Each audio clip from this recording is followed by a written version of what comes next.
Esteja sempre em contato com o bem. No site e no aplicativo da Web Rádio Fraternidade, você encontra orações diárias, palestras e estudos que te sintonizarão com os ensinos do Cristo. Para acessá-los, basta entrar no site www.radiofraternidade.com.br ou baixar o aplicativo da Rádio Fraternidade. Neles, você pode ouvir a rádio em tempo real ou acessar o nosso acervo. Web Rádio Fraternidade, a emissora do bem na internet. Olá, aqui é a Renata. Hoje continuarei a leitura do capítulo 17 do livro Missionários da Luz, de autoria do Espírito André Luiz, psicografado pelo médium Francisco Cândido Xavier. Escutava com interesse a engenhosa pregação do dirigente desencarnado, quando o novo cooperador que nos acompanhava fez-nos ligeiro sinal de alguma distância, interessado em não se esmicuir na multidão por causa de sua condição de visibilidade aos circunstantes. Sinal esse a que Alexandre atendeu imediatamente, seguindo pela genitora aflita e por mim. O companheiro localizara Marinho, que chamava-nos ao trabalho. Em recanto escuro de uma das velhas dependências do templo, mantinha-se a pobre entidade em meditação. A mãe carinhosa aproximou-se e afagou-lhe a fronte. Todavia, o filho infortunado, como acontece à maioria dos homens terrestres em face da influência das almas superiores, apenas sentiu uma vaga alegria no coração. Avistou, porém, o nosso novo amigo, com o qual estabeleceu um interessante diálogo. Logo após receber-lhe afetuosa saudação, perguntou Marinho surpreso: "Foi também padre?" "Sim", respondeu Necésio com simpatia. "Pertence aos submissos ou aos lutadores?" interrogou Marinho, algo irônico, dando a entender que por submissos compreendiam todos os colegas cultivadores da humildade evangélica e por lutadores todos aqueles que, não encontrando a realidade espiritual segundo as falsas promessas do culto exterior, se achavam entregues à faina ingrato de revolta e desesperação. "Pertence ao grupo de boa vontade", respondeu Necésio com inteligência. Incapaz de perceber a nossa presença ao seu lado, Marinho fixou o nosso companheiro com sarcasmo e tristeza simultânea e perguntou: "A que me procura?" "Soube que você, meu amigo", explicou o interlocutor com emoção, "experimenta certas dificuldades íntimas que também venho sofrendo. A dificuldade para conhecer o bem e o cansaço na permanência do mal, a necessidade de afeições e o tédio das companhias inferiores representam para mim padecimentos enormes." Enquanto o sacerdote triste mudava a expressão fisionômica, Necésio continuava: "É bem amargo reconhecer a impossibilidade de vivermos sem esperança, conservando ao mesmo tempo o desencanto de viver." "Oh, sim, é verdade", exclamou o interlocutor comovido com a observação. "E por que não trabalharmos contra isto?" "Mas como?" interrogou Marinho com inflexão dolorosa. "Prometeram-nos na terra um céu aberto aos nossos títulos e a morte nos revelou situações francamente opostas. Não ministrávamos nós os sacramentos, não fomos revestidos do poder? Confiaram-nos dominações e impuseram-nos aqui humilhações angustiosas. Para quem apelar? Insubordinar-se agora é um dever." Notei que o nosso colaborador se prontificava a responder com argumentação sólida, de essência evangelizante, faltando-lhe as vaidades terrestres e das interpretações arbitrárias do homem no campo das leis divinas. Mas, antes que Necésio pudesse imprimir à conversação qualquer sinal de contenda, Alexandre advertiu bondosamente: "Não discuta." O interpelado modificou a disposição e considerou com afabilidade: "Sim, meu amigo, cada consciência tem suas lutas e problemas próprios. Não venho disputar a sua renovação compulsória, incumbindo por alguns amigos que se interessam na sua felicidade em plano mais alto. Venho convidá-lo para uma reunião. Desejarão acaso modificar o meu rumo, como já tentaram? Perguntou Marinho curioso. Naturalmente foram avisados de seu novo estado íntimo, aduziu Necésio decidido. E talvez pretendam oferecer-lhe vantagens novas, quem sabe. O interlocutor pensou alguns minutos e voltou a fazer indagações quanto aos seus prováveis benfeitores. O nosso companheiro, porém, informou com serenidade. Não dispomos de tempo para muitas elucidações. Creio que o amigo, como aconteceu comigo mesmo, lucrará muitíssimo. Entretanto, se deseja tentar uma solução para o seu caso, não podemos perder minutos. Via-se que Marinho penetrava o terreno obscuro da indecisão. No entanto, sua genitora desencarnada enlaçou-o com mais carinho a pedir-lhe mentalmente que acompanhasse o mensageiro, sem hesitação. Impossibilitado de oferecer resistência àquela vigorosa imposição magnética do amor maternal, exclamou resoluto: "Vamo-nos!" Necésio estendeu-lhe o braço de irmão e retiramo-nos apressadamente por uma das pequenas portas laterais. Em breves minutos, penetrávamos no conhecido recinto de orações e trabalhos espirituais. Observei que muitos servidores de nossa esfera mantinham-se de mãos dadas, formando extensa corrente protetora da mesa consagrada aos serviços da noite. O quadro era para mim uma novidade. Alexandre, porém, explicou-me discreto. Trata-se da cadeia magnética necessária à eficiência de nossa tarefa de doutrinação.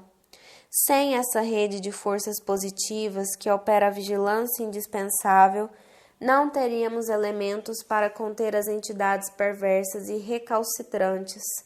O instrutor, porém, fez-me perceber que a hora não comportava conversações, e, auxiliando Necésio, localizou Marinho dentro do círculo magnético, no qual, com surpresa, verifiquei a presença de vários desencarnados sofredores, trazidos por outros pequenos grupos de amigos espirituais e que, por sua vez, aguardavam a oportunidade de doutrinação. Sentindo agora o ambiente em que se achava, Marinho quis recuar, mas não pôde. A fronteira vibratória estabelecida pelos nossos colaboradores, a reduzida distância da mesa de fraternidade, impedia-lhe a fuga. Isto é um logro, clamou revoltado. Sossegue, respondeu Necésio, sem se alterar. Você conquistará grande alívio, espere. Poderá desabafar suas mágoas e ouvir a palavra compassiva de um orientador cristão ainda encarnado. E em seguida, quem sabe, talvez possa ver algum ente querido que se encontra em zonas mais altas à espera de seu fortalecimento e iluminação.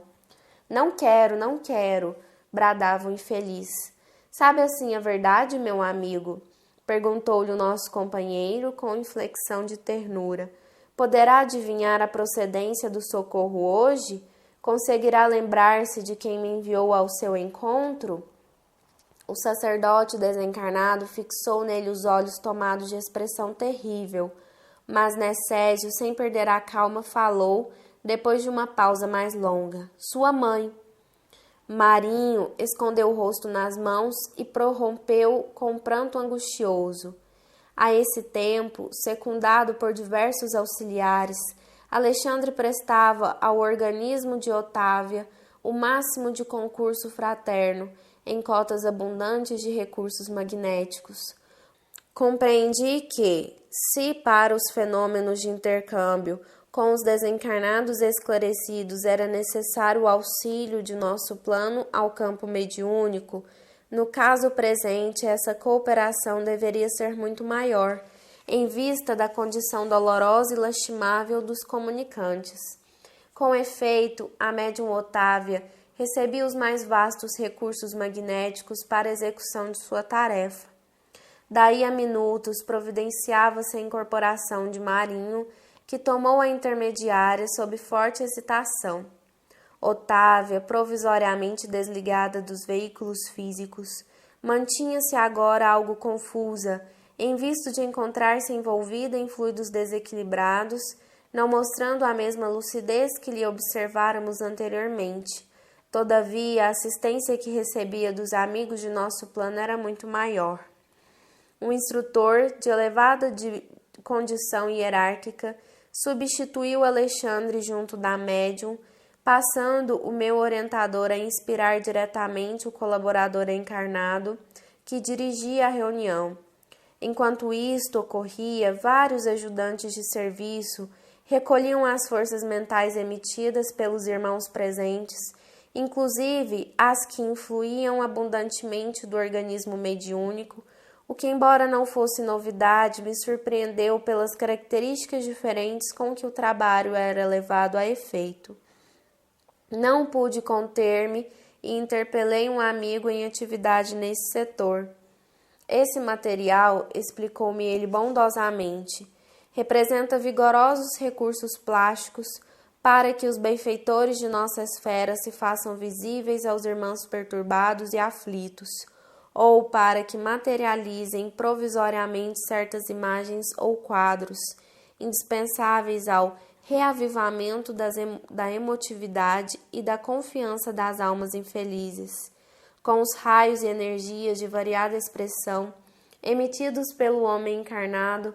Podemos formar certos serviços de importância para todos aqueles que se encontrem presos ao padrão vibratório do homem comum, não obstante permanecerem distantes do corpo físico. Compreendi a elucidação, reconhecendo que, se é possível efetuar uma sessão de materialização para os companheiros encarnados, em outro sentido, a mesma tarefa poderia ser levada a efeito para os irmãos desencarnados em condição inferior. Admirando a excelência e a amplitude das atividades dos nossos orientadores, fixei a minha atenção na palestra que se estabeleceu entre Marinho, incorporado em Otávia, e o doutrinador humano, orientado intuitivamente por Alexandre. A princípio, o sacerdote demonstrava imenso desespero e pronunciava palavras fortes que lhe denunciavam a rebeldia. O interlocutor, contudo, falava-lhe com serenidade cristã, revelando-lhe a superioridade do evangelho vivido sobre o evangelho interpretado. A certa altura da doutrinação, percebi que Alexandre chamava a si um dos diversos cooperadores que manipulavam os fluidos e forças recolhidos na sala e recomendava-lhe que ajudasse a genitora de Marinho a tornar-se visível para ele. Notei que a senhora desencarnada, com os préstimos de outros amigos, atendeu imediatamente, ao passo que Alexandre, abandonado por momentos o seu posto junto ao doutrinador, aplicou passes magnéticos na região visual do comunicante, compreendendo então que ali se encontrava em jogo interessantes princípios de cooperação. A genitora amorosa resignava-se ao envolvimento em vibrações mais grosseiras, por alguns minutos, enquanto o filho elevava a percepção visual até o mais alto nível ao seu alcance, para que pudessem efetuar um reencontro temporário de benéficas consequências para ele.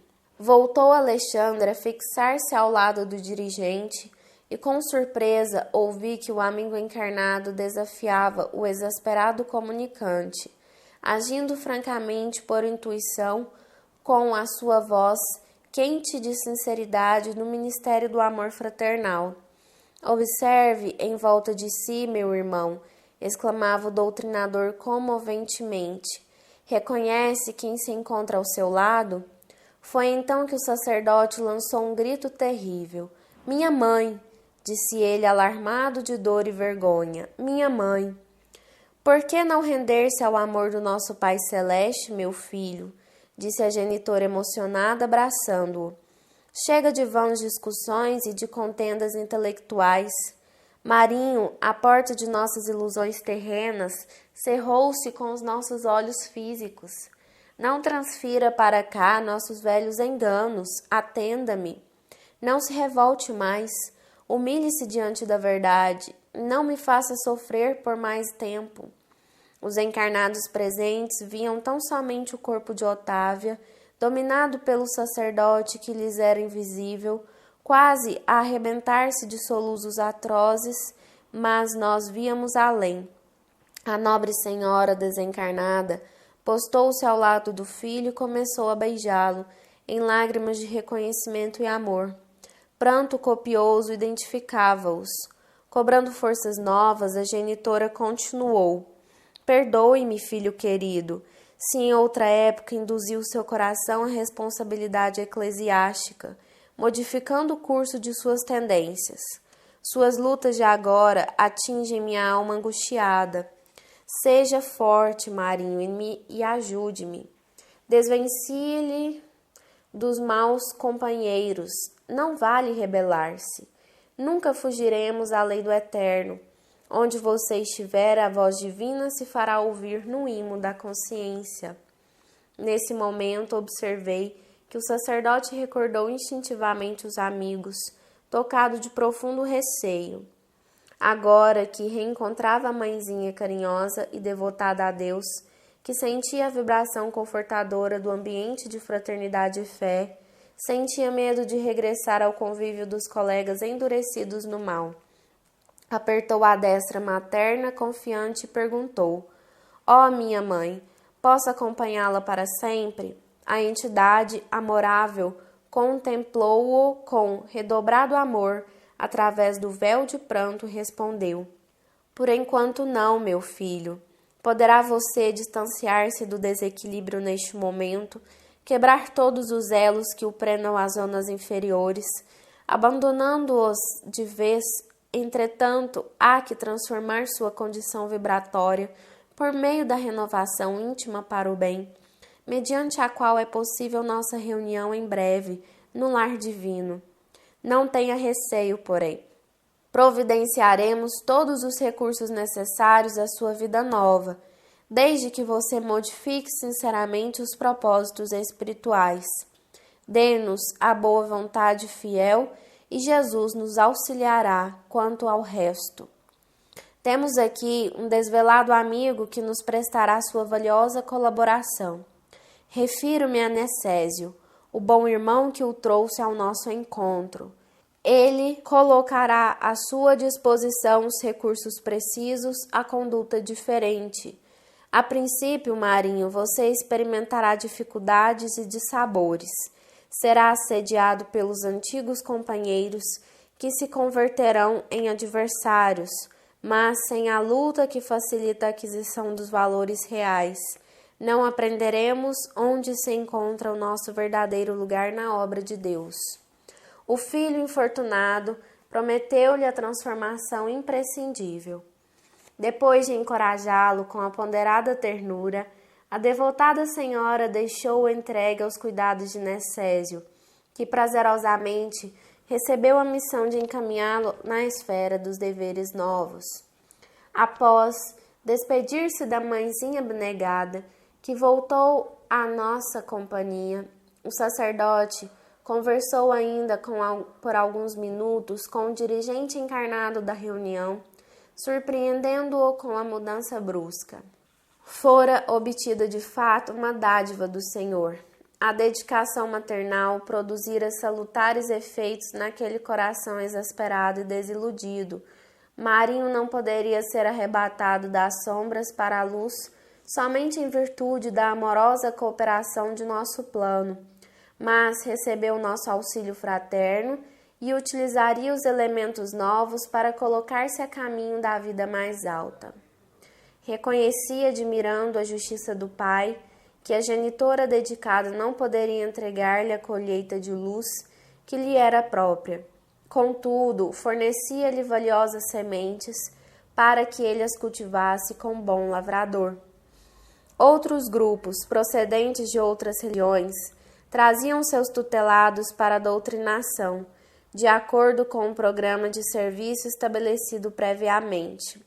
Foram 4 as entidades que receberam os benefícios diretos dessa natureza, por intermédio de Otávia e outro médium. Em todos os casos, o magnetismo foi empregado em larga escala pelos nossos instrutores, salientando-se de um pobre negociante que ainda ignorava a própria morte, demonstrando ele certa teimosia em face da verdade. Um dos orientadores espirituais, na condição hierárquica de Alexandre, impondo-lhe sua vontade vigorosa, fê-lo ver à distância os despojos em decomposição. O infeliz, examinando o quadro, gritava lamentosamente, rendendo-se por fim à evidência dos fatos. Em todos os serviços, o material plástico recolhido das emanações dos colaboradores encarnados satisfez eficientemente. Não era mobilizado apenas pelos amigos de mais nobre condição, que necessitavam fazer-se visíveis aos comunicantes.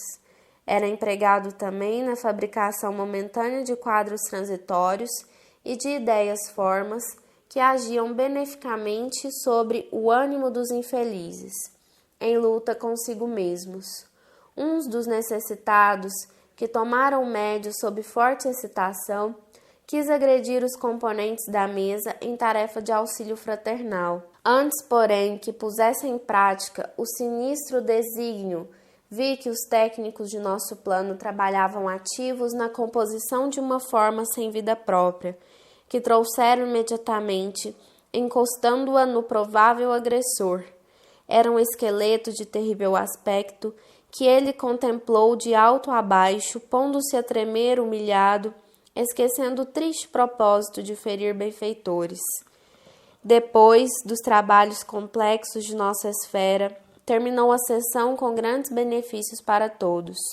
Dentro de mim germinavam novos mundos de pensamento.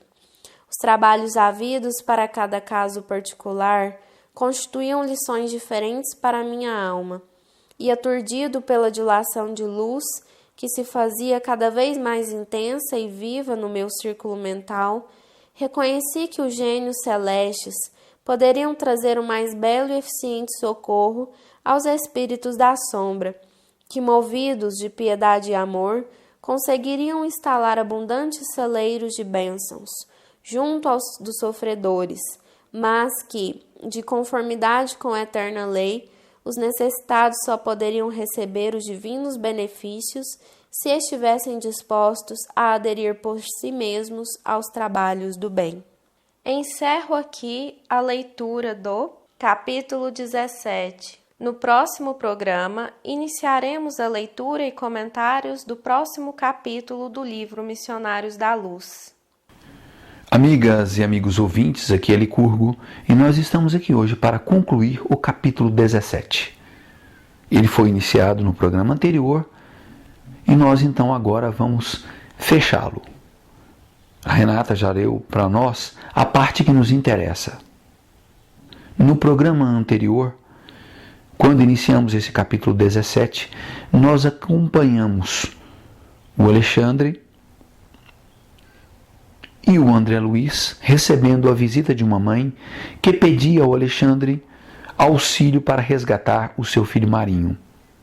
O Marinho fora, na última encarnação, um sacerdote. E o fora por insistência de sua mãe, porque, na verdade, no planejamento inicial, o Marinho havia sido preparado para ser um filósofo espiritualista. E assim, na condição de sacerdote, o Marinho desviou-se de sua rota e acabou, quando desencarnando, desiludido e rebelde, porque não encontrou no mundo espiritual as condições que sua religião prometia para todo sacerdote que desencarnasse. Feito isso, o Marinho se abrigou em uma igreja da terra.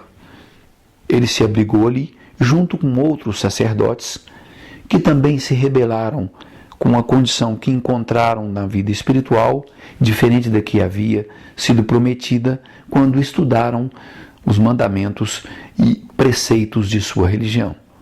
Então ficavam ali aqueles sacerdotes discutindo questões intelectuais, questões de ordem filosófica, enfim, perdendo o tempo precioso no mundo espiritual. E a mãe de Marinho queria exatamente que o Alexandre a auxiliasse a resgatar seu filho e levasse ele para a reunião mediúnica que é coordenada no mundo espiritual pelo Alexandre, e que esse Marinho pudesse se manifestar através da médium Otávia e poderia então ele ser doutrinado. E como já dissemos, a palavra doutrina foi muito usada no movimento espírita no passado, e agora nos interessa usar a palavra diálogo, esclarecimento. Muito bem, mas como esse livro foi escrito em outra época, é interessante mantermos a palavra original. Então, o que a mãe do Marinho procurava, através do Alexandre, era a doutrina para que ele fosse esclarecido. No programa de hoje, nós vamos encontrar o Alexandre, o André Luiz e a mãe do Marinho encaminhando-se para essa igreja para resgatá-lo, acompanhados pelo Necésio, que também fora um sacerdote em sua última encarnação e, pelo que pudemos perceber, passou por uma experiência semelhante à do Marinho e foi resgatado. E então eles chegam nessa igreja e o Necésio, que pode ser visto pelos espíritos que estão ali, pelos sacerdotes que estão ali, pela condição espiritual dele, o Necésio então se mistura aos demais sacerdotes até que encontra o Marinho. E o encontrando, chama os demais, ou seja, o Alexandre, o André Luiz e a mãe do Marinho, para se aproximarem. E logo o Necésio se identifica para o Marinho, e o Marinho pergunta se ele, na condição de sacerdote, pertencia aos submissos ou aos lutadores. Observa-se então que os sacerdotes desencarnados dividem-se em dois grupos no mundo espiritual. Os submissos, ou seja, aqueles que procuram seguir os ditames do Evangelho e humildemente perceber que a vida espiritual não é como haviam prometido, e então dirigem-se a um novo caminho. E os lutadores, que seriam aqueles que, na condição do Marinho, rebelam-se pelo mundo espiritual que encontraram e permanecem em luta contra essa condição. E o Necésio, então, se identifica para o Marinho como se fosse um daqueles que se apresentam na condição de que pertencem ao grupo da boa vontade. Observa-se que o Necésio está preparado para esse diálogo. Ele não se coloca na condição de nenhum dos dois grupos, o que poderia causar uma discussão com o Marinho. E então o Necésio fala que ele, assim como o Marinho, estava cansado daquele estilo de vida e precisava de uma renovação. Vejam bem, essa é a porta aberta. Porque ele sabe do problema do Marinho, sabe da insatisfação do Marinho com aquela condição em que ele se encontra. E eles então entabulam um diálogo exatamente nesse ponto. Até que em um determinado instante, quando o Marinho apresenta as suas justificativas para a rebeldia, o Necésio quase que entra nesse diálogo com o Marinho, o que poderia causar uma situação semelhante à que o Marinho se encontrava atualmente, onde diversos sacerdotes se apresentavam e mostravam suas justificativas para a rebeldia, ao que o Alexandre então pede ao que se mantenha calmo, não discuta. Então passa a tocar na questão das necessidades de esclarecimento, de renovação que o Marinho poderia sentir, que o Marinho poderia perceber. E esta é a porta. Através desse argumento, o Necésio consegue tocar o Marinho, e quando o Marinho apresentava uma certa dúvida a respeito de acompanhar ou não o Necésio abandonando o templo, a igreja, a mãe do Marinho o enlaça e consegue demover suas últimas dúvidas, e o Marinho se dispõe a acompanhar o Necésio, e eles então vão para a reunião mediúnica, onde a Otávia está preparada para receber o Marinho. Porém, quando Marinho chega no lugar, ele recua, tenta recuar, mas o ambiente fora preparado de tal forma que o Marinho não consegue sair dali. A influência é muito forte. E então inicia-se o processo de manifestação mediúnica, que na época em que o Chico Xavier psicografou esse livro, escrito, ditado pelo André Luiz, chamava-se de incorporação. Nós sabemos muito bem que os espíritos não incorporam, não penetram no corpo da forma como habitualmente se pensa. Há sim uma influência, e essa influência ocorre através dos próprios espíritos, utilizando o recurso do perispírito, que é a via imediata para o corpo físico. Então nós podemos resumir o transe mediúnico como sendo um Marinho se aproximando da Otávia no mundo espiritual, passando sua mensagem para a Otávia, por sua vez, recebe essa mensagem e transfere para o seu corpo físico através do perispírito, realizando a Otávia a vigilância que é possível realizar. Coordenando tudo isso estão os espíritos que auxiliam aquele grupo mediúnico, no caso em especial o Alexandre. E o Alexandre está desta vez não auxiliando diretamente a comunicação mediúnica, mas o dialogador, o esclarecedor, que na época era chamado de doutrinador.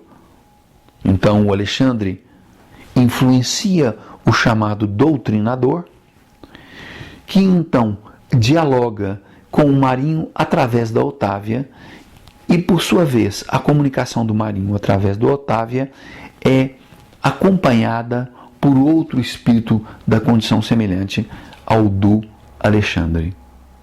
Faz-se o diálogo entre o doutrinador e o Marinho desta forma.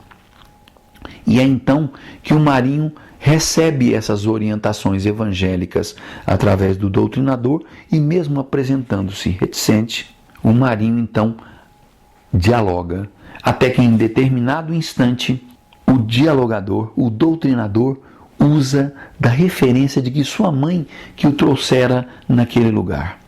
Observem bem, esta prática de se referir à mãe, ela é muito importante, porque muitas vezes são de fato as mães que levam espíritos desencarnados para estarem em reuniões mediúnicas e receberem esclarecimento. E nesse caso, a ligação do Marinho com a mãe é muito forte. E quando o doutrinador utiliza a referência da mãe, o Marinho se abala. E nesse instante, um pouco antes até, o Alexandre já havia preparado os demais espíritos que ajudam naquela reunião mediúnica para que, utilizando os fluidos que os médiuns e os componentes da reunião disponibilizaram, eles conseguem fazer com que a mãe do Marinho seja perceptível aos olhos do Marinho, não aos olhos dos médiuns e participantes da reunião mediúnica. Porque, na verdade, a única coisa que eles veem é a Otávia conversando com o doutrinador. Não percebem tudo o que acontece, vamos dizer, nos bastidores, no mundo espiritual. Eles não conseguem ver, apenas ouvem a voz da Otávia e do doutrinador, que são influenciados pelos respectivos espíritos, o doutrinador pelo Alexandre e a Otávia pelo Marinho. E é nessa hora então que o Marinho é tocado ao ver sua mãe, e abraça-a e chora convulsivamente. E dessa forma então a mãe do Marinho consegue convencê-lo a abandonar aquele grupo no qual eles ficam em discussões infindáveis naquela igreja. E o Marinho, em determinado instante, pergunta se ele pode acompanhá-la dali para diante, para sempre. Porque o Marinho viu, na condição de sua mãe, um espírito muito superior a ele.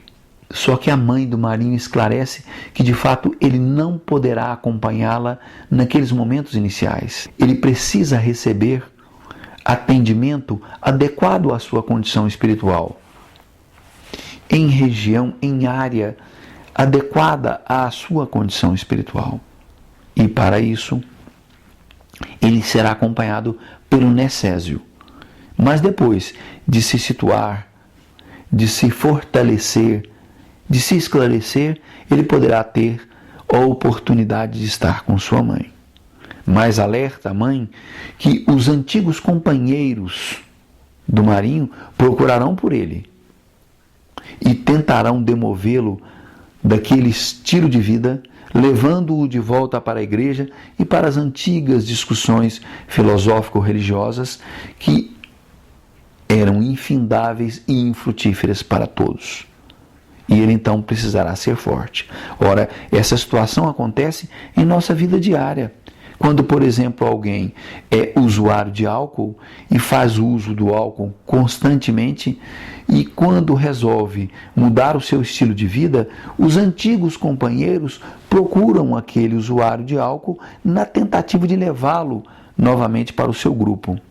Isso ocorre porque os chamados antigos companheiros não estão importando apenas com a companhia daquele antigo companheiro que os abandonou, mas procuram também se convencer que aquela vida escolhida por aquele que os abandonou não é uma vida definitiva, que ele pode ser levado de volta, que aquela vida que seu ex-companheiro adotou a partir de então não é uma vida tão importante que ele não possa ser demovido a abandoná-la. Por fim, o Marinho entrega aos cuidados do necésio, a reunião continua por algum período e outros indicados para se manifestar na reunião também estão presentes.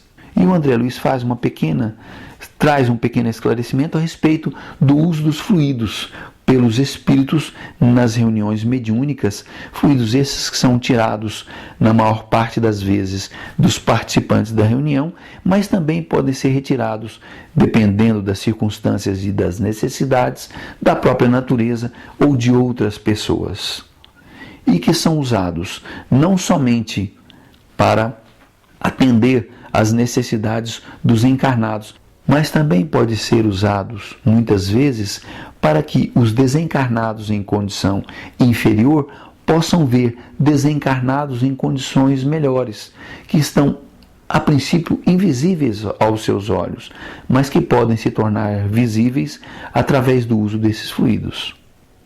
Muito bem, meus amigos e minhas amigas, encerramos aqui mais um encontro. No próximo programa, nós vamos para o capítulo 18, que trata do assunto obsessão e que é muito importante para todos nós. Convido vocês a estarem conosco nesse encontro. Até lá!